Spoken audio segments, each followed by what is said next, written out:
안녕하세요. 당신이 모르는 감독의 마음, 단감마입니다. 영화에서 시각적인 요소를 중심으로 감독의 의도를 알아보는 시리즈입니다.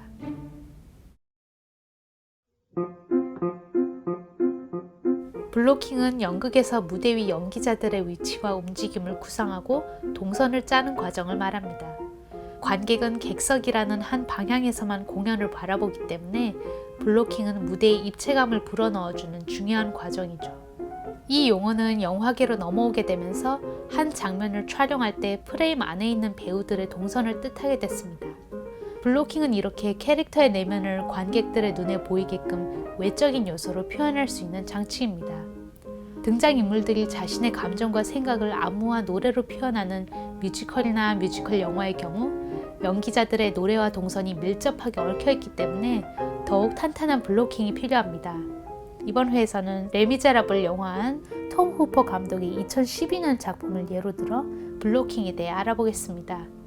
특별히 블로킹의 이상적인 예라고 할 수는 없지만 레미제라블은 뮤지컬 영화 제작에 있어서 상당히 특이했던 케이스입니다. 감독 톰 후퍼는 사전에 스튜디오에서 노래를 녹음하고 촬영 시에는 트랙에 맞춰 립싱크하는 기존 뮤지컬 영화 방식이 배우들의 연기를 제한한다고 생각했습니다. The problem with that is that you have to make all your acting choices 3 months before you've even met the actor you're working with. 대신 톰 후퍼는 세트에서 배우들의 노래를 실황으로 녹음하면서 촬영하는 과감한 방식을 택했습니다.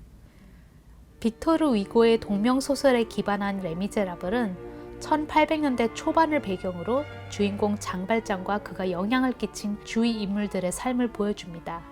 마리우스 또한 장발장으로 인해 인생이 크게 변하게 된 인물이죠.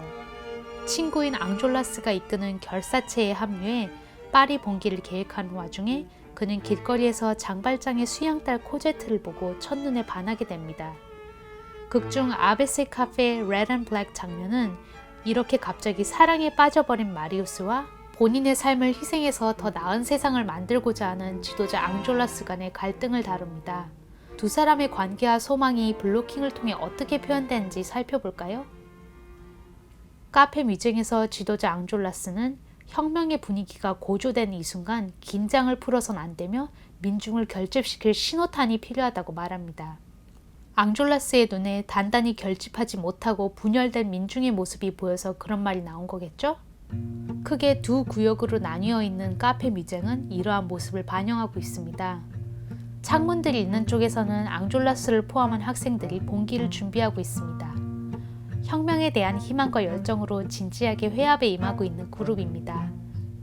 반면 벽으로 막혀있는 반대쪽에는 바와 먹을 것이 있고 그랑테르를 포함하여 그쪽에 몰려있는 학생들에게서는 한가하고 느긋한 분위기가 느껴집니다. 카페 미쟁 내부에 골고루 섞여 있을 수도 있는 학생들을 현재의 마음가짐에 따라 두 그룹으로 분리하고 배치했네요. 이 두 구역이 앞으로 계속 언급될 텐데요. 간단하게 창문 쪽과 벽 쪽이라고 지칭하겠습니다. 창문 쪽에 있는 앙졸라스는 벽 쪽에 있는 한가로운 동료들을 못마땅하게 여기며 와인이 네 뇌로 들어가지 않게 해라 라고 경고하지만 그랑테르는 보란듯이 와인을 들이킵니다. 마리우스는 이 장면 초반부에 이 두 그룹 사이에 있습니다. 그는 혁명을 생각해야 할 시간에 코제트를 만나면서 마음이 흔들리게 되었죠. 그가 서 있는 위치는 그의 어중간한 마음가짐을 보여줍니다. 자리에서 움직이기 시작한 마리우스는 친구이자 지도자인 앙졸라스에게 가는 대신 벽 쪽에 있는 그랑테르가 권하는 와인을 들고서 오히려 앙졸라스를 등지고 앉습니다. 혁명이 아직 가담할 준비가 되지 않았다는 것을 몸으로 표현한 것이죠. 앙졸라스의 눈엔 아침까지만 해도 한 목소리로 목청을 돋우던 친구가 한눈을 파는 모습이 거슬립니다. 자신이 서 있던 자리에서 마리우스에게 일침을 놓았을 수도 있는 앙졸라스는 대신 마리우스의 곁에 와서 앉습니다. 특히 그랑테르와 마리우스의 사이를 갈라놓으려는 듯 그 사이에 자리를 잡네요. 자신보다 낮은 위치에 있는 상대와 눈높이를 맞추고 비슷한 자세를 취한다는 것은 상대방이 자신의 생각에 공감해 주길 바라는 것이죠. 흥정을 할 때도 Could you come down a bit? 즉 내려와 줄 수 있냐? 라고 묻죠. 이러한 자세의 변화는 단순해 보이지만 큰 의미를 갖고 있기 때문에 영화에서 자주 쓰이는 시각적인 장치입니다. 앙졸라스는 이렇게 앉아서 마리우스에게 본인의 입장을 강하게 피력하고 일어섭니다. 이때 계속 수동적으로 앙졸라스의 이야기를 듣고 있었던 마리우스도 벌떡 일어서네요. 이젠 마리우스가 본인의 위치를 앙졸라스에게 맞춰서 그를 설득해 보려고 하고 있죠. 눈높이를 높이는 경우는 대체로 주장이나 논쟁이 팽팽하고 거칠어지는 경우입니다. 그리고 창문 쪽으로 떠나려던 앙졸라스를 붙잡고 벽 쪽으로 이끌려고 하네요. 이때 눈여겨볼 만한 점은 비록 마리우스가 앙졸라스를 붙잡는 위치지만 몸은 여전히 벽을 향하고 있다는 것입니다. 본인의 입장을 계속 고수하면서 앙졸라스를 설득하고 있습니다.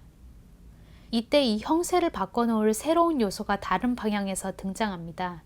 어린 소년 가브로시가 레마르크 장군의 서거 소식을 전하고 있네요. 모두의 시선이 그쪽으로 향하게 되면서 앙졸라스는 성공적으로 학생들을 하나로 결집합니다. 결국 마리우스는 앙졸라스와 같은 방향을 향하며 나란히 서서 노래를 끝마치게 됩니다. 하지만 마리우스가 아직도 방 중앙에 서 있는 이유가 있죠. 잠시 뒤 자신이 반했던 코제트에 대한 정보를 알아온 친구 에포닌을 보자마자 계단을 뛰어내려가니까요. 영화 속 배우들의 동작과 동선은 모두 감독의 계획에 의해 결정됩니다. 감독은 여러 가지 숙고 끝에 캐릭터의 움직임을 선택하죠.